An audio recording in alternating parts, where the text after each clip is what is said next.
All right, I'm here with Caitlin and Ellen to discuss VR. And that's the first story with Caitlin, the joy of Meta. Yeah, no, what is going on with Meta? So CNBC has an article written by Jonathan Vanian talking about the Quest Pro VR headset, which now Quest is a VR headset that has been touted as being very low cost, very every person you can get a Quest for like $300, and it's a workable headset. And just all of a sudden, Meta announces that it is going to release a $1,500 VR headset. Now, this is far from the most expensive VR headset that I've seen sold, but this is the first real tangible departure I've seen from Meta, formerly Facebook, and their quest to do more VR stuff. It'll be interesting to see how this works and plays out because I can't imagine this being all that popular. Quest is not known for its, amazing titles. There's a few good things, but it has its own ecosystem. It's not really an open ecosystem, and and that was fine for a cheap headset. You buy a cheap headset and you knew what you were getting. It's not like you're buying a $2,000 headset and you can hook it up to any device you want, although I'm sure you can hook it up. This is going to be just I don't know what they're doing with this. It's ridiculous, and it's so I'll show a picture right here. This is what the headset looks like. It doesn't look super special. I'm not entirely sure of the specs, but it doesn't look like it has that like a super wide field of view.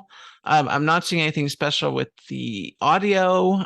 I don't know how this compares to something like the Steam, the what's it called, the Index, the Steam Index, or the Valve's Index headset. It looks a little lighter, but it's still just a box you put on your face, and it's going to cost $1,500, which is, I can't imagine this taking off. I have no idea what they're thinking.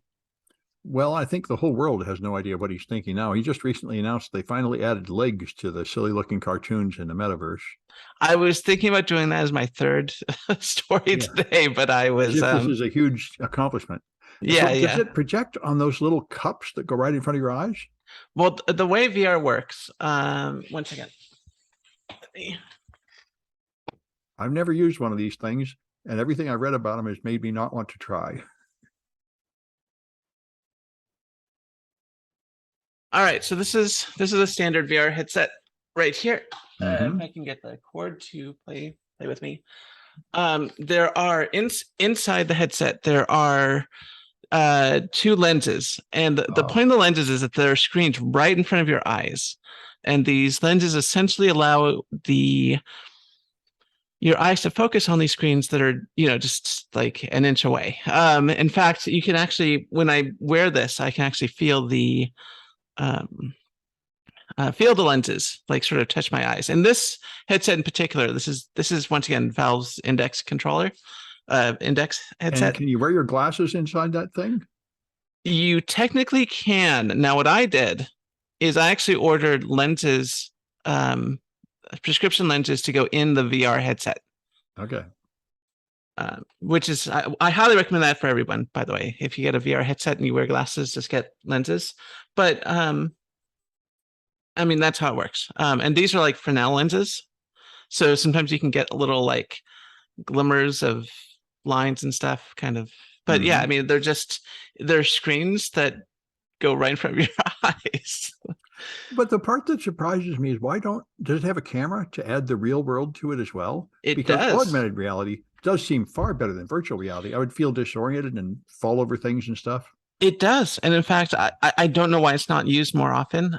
So if you look at the bottom right and bottom left, you'll see that there are two cameras, and you would think these wouldn't work very well because they're kind of far apart and not where your eyes would be. But when in use, yeah, it's actually really cool. I wish more titles made use of these, and I wish this headset came with better cameras, because that's actually how I think this is the most useful, is that when you have the cameras on, you can then like pop up screens, like in quote unquote real space. You can still see where you're going. You're not lost, but you can pop up models that you're working on. You can pop up screens, but it seems to be a very niche feature because I think most people just want to put up the box on their face and just escape into the holodeck. This is the very first Google Glass video showed something that actually made sense. You would walk down the street and you'd ask, which way should I go? And an arrow would appear saying turn right. And you'd see somebody and it would say, oh, I looked them up and they're a dangerous criminal. Here's their record and things like that. But to just add a few, your email just would pay, you got an email, you want to see it. That would be useful if it didn't like obscure the world, but just add a couple of good things to it. Yeah, but also keep in mind too, I am very mean towards Meta's VR, but I do think VR, as you can probably tell, I do think it's really cool. But you just have to be realistic about the technology. It is not fun to wear this for 5 hours. I do not want to go to meetings in VR when I can go on a computer screen, or even better, just my microphone. I mean, it's... Yeah. And this is why Google Glass seemed like the right thing. It was just a normal pair of glasses with some little cameras. It wasn't too heavy. It wasn't too bulky. That seemed much more realistic. Yeah, they should have not had the cameras facing at people because that made people feel a little awkward. But just having, if it was just like GPS, a computer, and just sort of a heads-up display. Heads-up display. Yeah. Because I'm tired of looking at a little tiny phone all the time. If I could have the things pop up bigger and in a better place, that would be nice. Right. But once again, I do have to point out that the display that you get on heads-up displays, on VRs, are not as good as what you would get on a computer screen. And there is a reason why I will never like write a Word document in a VR headset. Well, maybe they can work on that. Maybe that's why the Quest 2 or Quest Pro or whatever is $1,500. Yeah, well, we'll see what people think. All right. And for the Apple fans out there, Apple is supposedly working on some kind of AR device. So, well, good. I hope they there do may, in job. fact, be a more usable device coming onto the market in the distant future. There's clearly a need for that. Oh, without question. Yeah, because I think this is the main reason why I think it's going nowhere is no one's going to want to wear a stupid box on their head, and no one's going to want to see these ridiculous childish cartoons that Zuckerberg is pressing. It's just ridiculous. Well, it looks like it's straight out of 2002. It does.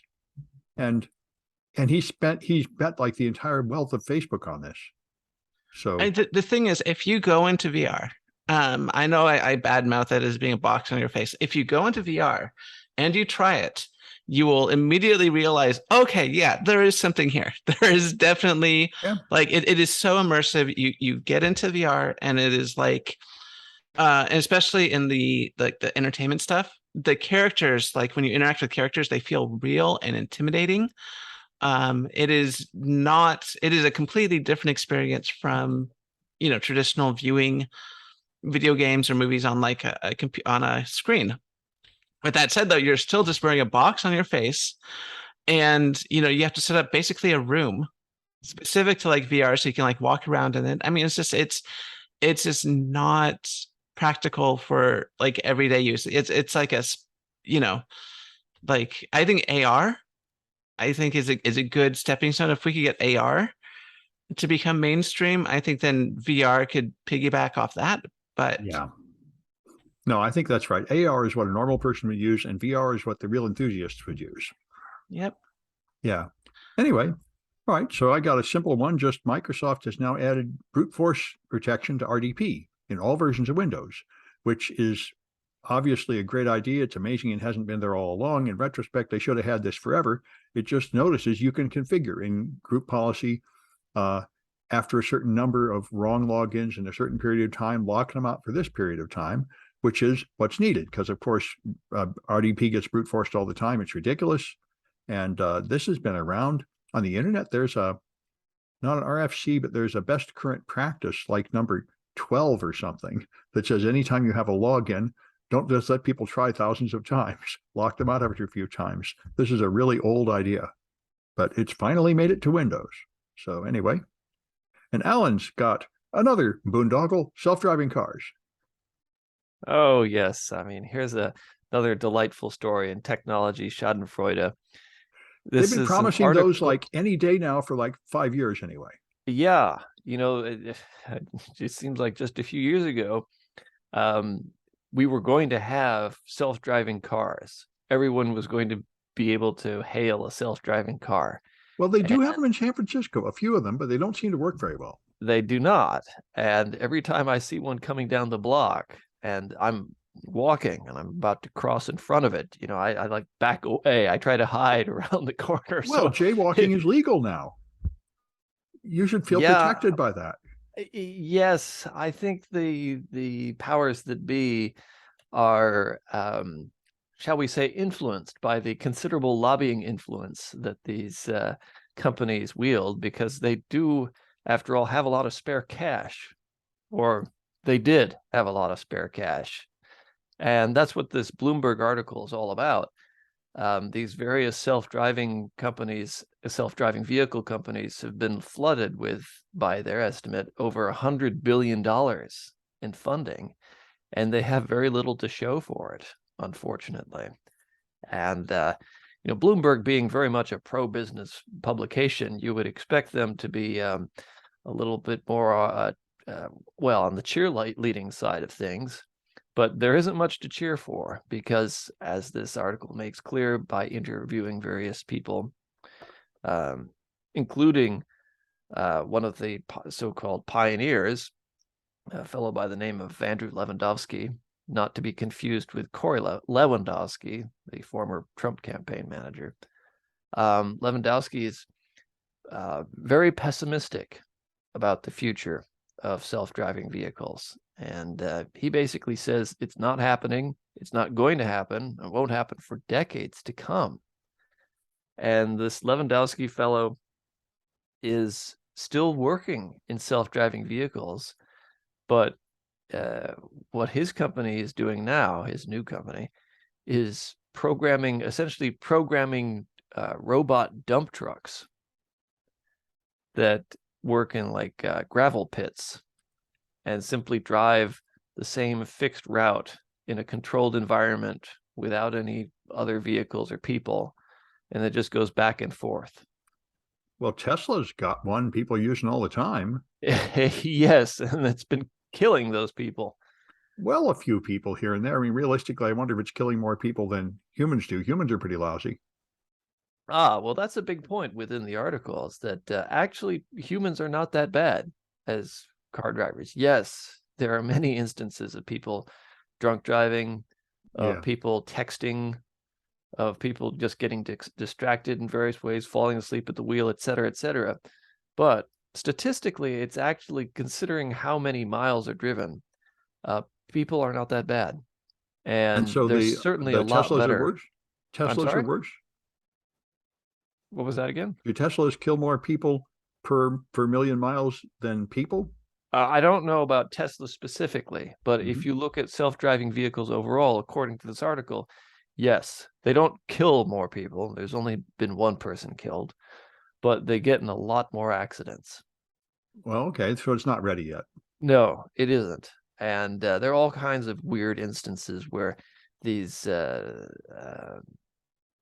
self-driving vehicles suddenly manifest some kind of ghost in the system, so to speak.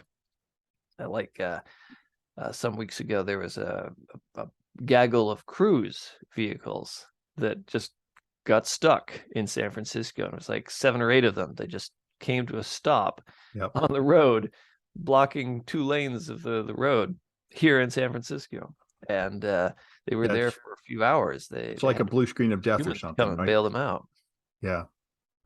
Yeah. Well, all right. I'm not too surprised by that. There's a lot of these pie in the sky things, and there's been so much loose money because of quantitative easing over the last decade. It's just been piles of money has been available to throw into nonsense like blockchain projects and stuff. Right. And, technological innovation is important. Spending on R&D is something that a lot of American companies have neglected to do in the hunt for quarterly earnings. But, not all R&D pays off, as this is proving to be the case. All right. And so Caitlin's got yet more PR. Yeah, so good news, everyone. I know this is exactly what you wanted when you found out that Meta was releasing a $1,500 VR headset, The Verge has an article saying that Microsoft is partnering with Meta to bring Office to your VR headset. I know, right? That's amazing. Why? I think I heard somewhere they're also going to simulate your commute. So you can look in your VR headset and experience the joy of driving to work virtually. Yeah, and road rage and traffic jams. I mean, this is going to be amazing. So at Tom Warren, there's an article on The Verge written by Tom Warren. And yeah, so it's not only just Office, but they're also bringing Teams, Windows, and Xbox into VR. And by the way, you would think, okay, Xbox, that makes sense. Make some Xbox VR games. No, that's not what they're talking about here. They're talking about popping up like a 2D window in VR and playing regular Xbox games. And this is like the one Alan had where somebody built like a tiny little screen in like Roblox or some online game, and they could simulate some Atari game in there or something. No. So that's actually really cool. Making CPUs in Minecraft is absolutely amazing and worthwhile of everyone's time. I'm not entirely sure why bringing Office into VR is a good idea. So let's focus on Office for a second, because the idea with Office is not that they're making like a 3D version of Office that you can like walk around in, which would be actually kind of interesting, to be honest. Like, can maybe have Clippy show up and annoy you in real life, but the idea is that they're bringing like a 2D version of Office via the PWA, which is the Progressive Web App framework, and so it'll just be like 2D Office but built for VR. So instead of looking at your computer screen, you can put a box on your face. What could be better than that? I know, and they think everyone's going to be forced to do this. And there's a tweet with a picture, I don't know if it's a joke or not, showing people forced to go into work face-to-face at Facebook, where they just put this thing on their face and they meet virtually. Yeah, so that's something that's going on at Meta as well. So the CEOs and everything were very kind of upset because they're making this product, but no one at Meta was actually like using it. Like, why? Like, if we're not using it, like, why are we making it? Like, we should be using it. So they've been forcing people to come into work, and a lot of the people working on like the Quest and stuff don't actually have a Quest, so they had to like rush out and like buy a Quest to put on their headset and go to work and do VR stuff. And so this partnership with Microsoft, I think, is more interesting from a historical perspective, because Microsoft had this idea for the HoloLens. And I thought the HoloLens was, once again, a better idea than what Meta is going for, which is Microsoft was actually going for augmented reality. And it was used in engineering circles. And I thought, oh, wow, that's actually a really good idea. Unfortunately, the person, I think his name is like Alex Kipman, who was working on it, kind of got canceled due to verbal and sexual harassment. And so no one kind of knew what the HoloLens was going on, and they probably scrapped HoloLens 3. So it appears that Microsoft has just pivoted towards just bouncing off Meta's VR stuff and working off that. Yeah. Well, you can always depend on Microsoft to suck all the joy out of everything and make it into drudgery. I mean, but that's kind of how computers got to be where they are today, is by companies, instead of trying to make the fun, amazing computers, they've made everything beige for the office. Well, Apple is the alternative, and they're richer than any other company. That's not true at all. That is not true at all. They in the beginning, they really actually tried to get games off their platforms because they wanted to get their Macintosh computers into the office so badly, and it was seen as sort of like a gaming device. And they did everything they could to make the Macintosh look like a work computer. And to the point where it's still affecting them today. Like, if people are wondering, like, why aren't games more popular on the Mac? It actually goes all the way back to the 1980s, where Apple really did try to curb game development for their systems so that they could push them more into the office.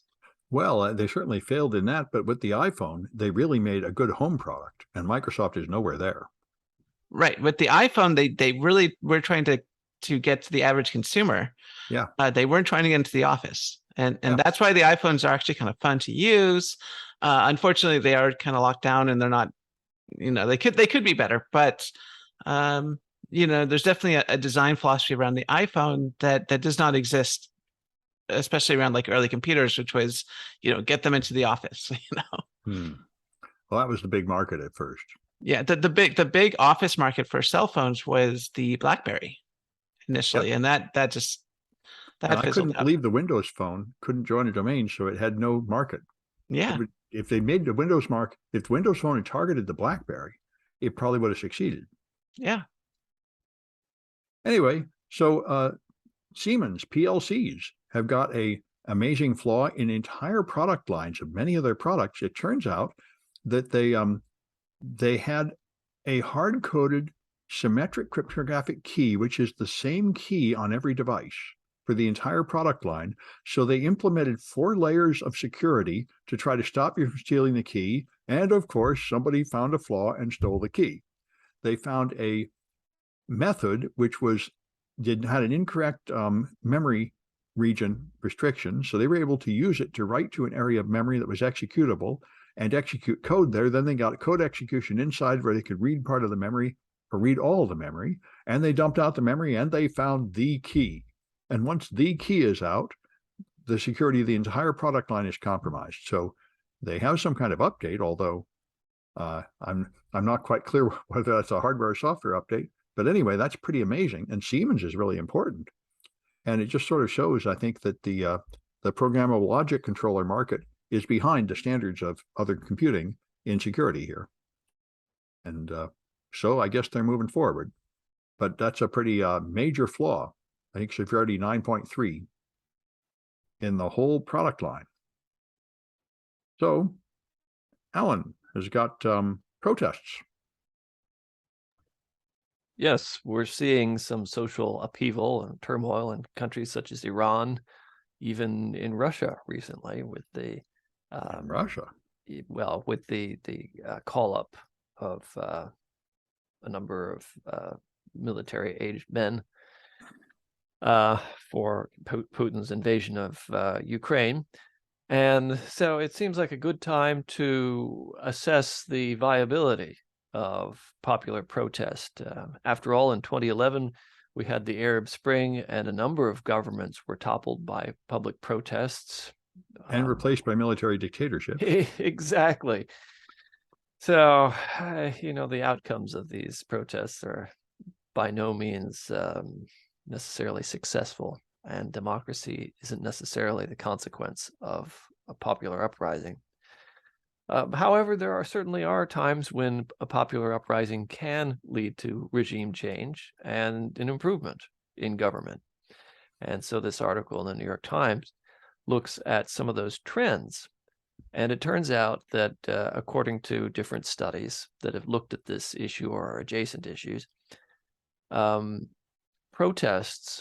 protests are becoming less successful in government change or regime change now than they were in the past.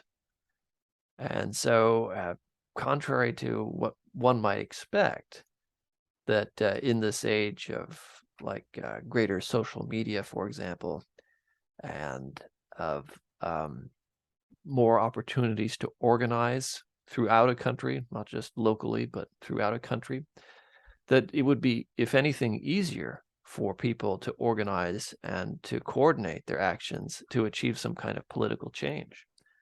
However, that does not seem to be the case, according to multiple studies. And so that statistically, popular movements are more likely to fail now than they were, say, 90 years ago, which really seems counterintuitive, certainly in light of the media coverage we might see. Well, it seems to match the experience in the United States where the rise of just anti-truth, completely false movements like anti-vax and the Great Replacement Theory and stuff rise. It seems like the weaponization of these communication platforms by evil actors has swamped whatever benefit would have come out of them. Yeah, and that's an interesting trend too, is that contrary to all of the pontificating after the 2011 Arab Spring, the social media platforms and the internet in general might in fact make it more difficult for nonviolent campaigns to succeed, precisely because of the political manipulation from various actors. But the one important caveat here is that these are true of nonviolent campaigns. Nonviolent campaigns are failing. However, it is still violent campaigns actually still have a pretty decent chance. And so, speaking of online disinformation, if you have a violent campaign that's fomented online, such as perhaps MAGA, Stop the Steal, QAnon, all of that, that might succeed actually. Statistically, globally, a violent campaign will be more successful. So if that's a violent rather than nonviolent movement, then that may well actually succeed. So if the ends justify the means, the MAGA people are right. Yes. Yeah. And it looks like the Ukrainians are doing really well with the violent resistance. Well, we have to keep in mind that that's an armed struggle, a military struggle. And that's different from, say, 2014 and the Maidan protest movement, in which they did successfully topple the government that was pro-Russian. Well, I'd also note that most nonviolent protests I see these days do not seem to have paid attention to the training of Martin Luther King and Gandhi. Most of them are not really using the most effective nonviolent techniques, as far as I can see. Okay, so if we want to talk about, let's back up. Nonviolent techniques for change is very much pushed for by people in power because it is less threatening. Okay, this is not if it's done correctly. Gandhi knew how to make it very threatening. Martin Luther King was very strategic in the way that he did his protests, and he was not nonviolent. Okay, let's not pretend that Martin Luther King was like Gandhi. He was not, but he was very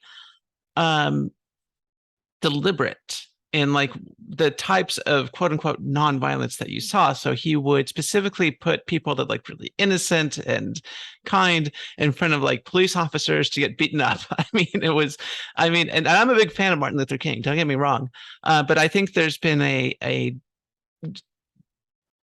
push to Santa Claus him once again for the same reason that if like Martin Luther King was assassinated because he was a real threat.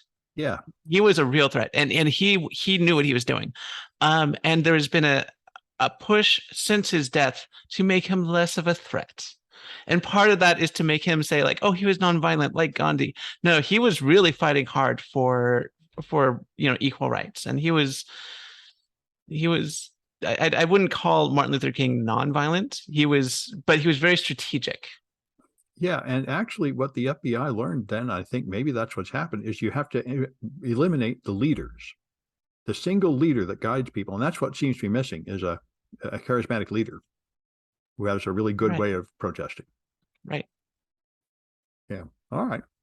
Anyway, then Caitlin's got, the roller coasters and the iPhone. Right. And today's news of we did not test our product enough, which seems to be a common theme in our podcast. The Verge has an article written by Emma Roth. And Emma writes that the iPhone 14 keeps calling 911 on roller coasters. Why does it do that? That's because the iPhone 14 has a new feature that will automatically call 911 if you're in a car crash. And no one decided to test this in a roller coaster for some reason, even though this seems like exactly where you would want to test this. If I were designing a product like this, I would say, what might confuse it? I would say roller coasters. And of course, roller coasters confuse the hell out of this new feature. And so you ride roller coasters. And of course, roller coasters can last, a few minutes. But it will call, it will call after, I think, like less than a minute if it thinks you've been in an accident. Within 20 seconds. So the way it works is that if it thinks you've been in an accident, it'll say, "Oh, it looks like you were in an accident. Should I call 911?" And if you don't answer in 20 seconds, it will call 911. Now, of course, if you are on a roller coaster, you don't want to take out your phone and dismiss that, in the middle of your loop-to-loop, because you're very more likely just to lose your phone. So a lot of people are inadvertently calling 911 on a roller coaster, and then when the operator answers it, all they hear are people screaming. So Yep. It just happened to me, sort of. I was wearing my Apple Watch and out walking up hills in extreme heat, and it was monitoring my heart rate, and it kept on like turning black and offering me to call 911 because it didn't like my vitals. Oh my gosh. So they have a similar detection of a bad situation there. But I didn't end up calling 911, but it was offering me that. Yeah, no, it's the roller coaster one I think is particularly egregious, because it does technically give you the option, like if it's like, it'll alert you like, we're going to call 911, but of course there are certain situations where you can't dismiss that alert, and one of those is, of course, when you are on a roller coaster. So yes, you have to put your phone in death mode. Yes, let me die. I know what I'm doing. Yeah. All right. And so Gmail is adding end-to-end encryption, which it never had till now. Your phone is on their server, visible to the server, and they're going to add encryption in the client at your end. So it's encrypted with a key that Google does not know, and nobody can read it until it gets to the other end. So this is, I think, WhatsApp instant messaging has this. A few people have. And one enormous effect of this will be greatly affecting the way the police can get evidence with a search warrant. It sounds like after they do this, Google is not going to have any Gmail to hand over to cops anymore. So we'll see what comes of that. But in general, this is what everybody's thought everything should be. Everything should be end-to-end encrypted so that spies in the middle cannot see what you're doing. And that's what they're adding. And so Alan's got a very strange story about school shooting threats. Yeah, there are always, for many years now, threats against schools. Somebody calls in and says there's a bomb on campus, or that there's an active shooter or something like that. Sometimes it's a student who just wants to get out of a test. Sometimes it's a student who's trying to make trouble. Sometimes it's just weirdos, wackos out there who are trying to cause trouble. But there seems to be some kind of campaign going on right now across America, targeting schools with bomb threats that's unlike anything that's come before. According to NPR, which has compiled news reports, local news reports across the country, there have been at least 113 hoax bomb threat calls between September 13 and October 5th of this year. And with a focus in particular on Louisiana, Minnesota, and Virginia. And from what little has been ascertained by various authorities, local authorities, these calls are not originating locally or even within the U.S. It seems that these calls are, in fact, originating from Africa, Eastern Africa, and possibly Ethiopia. NPR was able to obtain audio recordings of some of these calls, and the caller does not seem to be young, seems to be a man, middle-aged, and speaks with an accent. And these calls also seem to be originating from IP addresses that are geolocated to Ethiopia. That does not necessarily mean that they're originating from Ethiopia, but that is one pattern of commonality among these calls. So if that's the case, it raises the question of who's behind this and why, because nobody's claiming credit for it. Oftentimes, the pathology is somebody who would do this. They would want credit, they'd want the attention, but nobody's done that. There's no really clear agenda in doing this. It doesn't serve any clear purpose. I suppose you could just say it's, some internet weirdo who is getting their jollies doing this kind of thing. That's a real possibility. But apparently in these calls, the caller actually knows some specifics about their target, and they know enough to make these calls much more credible. So they're putting in some real effort in order to do this, especially somebody who's calling from outside the country. They don't necessarily have the local knowledge.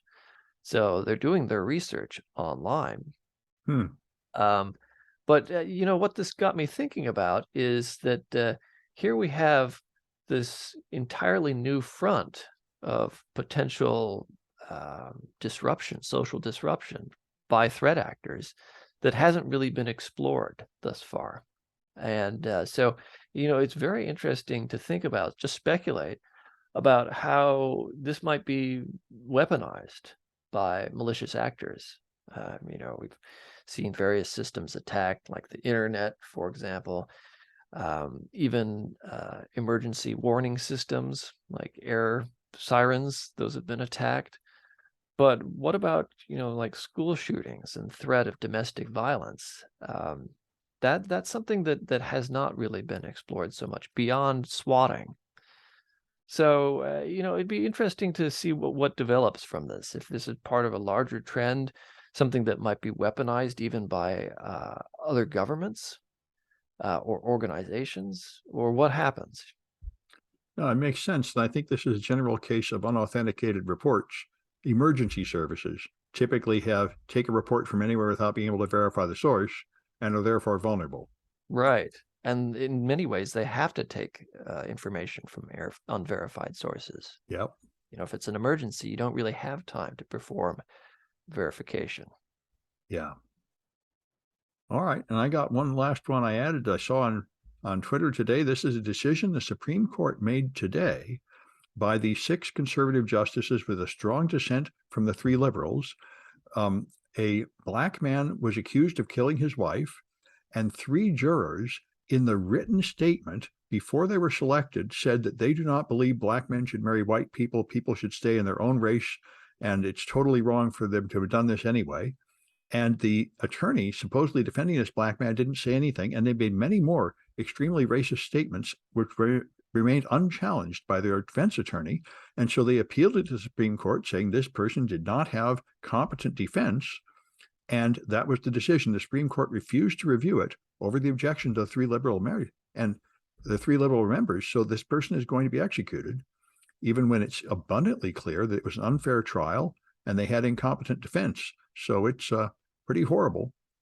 Just like the reversal of Roe versus Wade, this is the far right Supreme Court trying to take us back 50 or 100 years to a time when justice was much more primitive, and doing so very effectively. So anyway, like I said, this person has it quite right, saying this is not a decision they made in 1840, which is what it looks like. This is a decision they made today. We're supposed to be beyond this kind of outrageous injustice, but we're going back to it at breakneck pace. Anyway, that's it for this one, and we'll be back on Friday.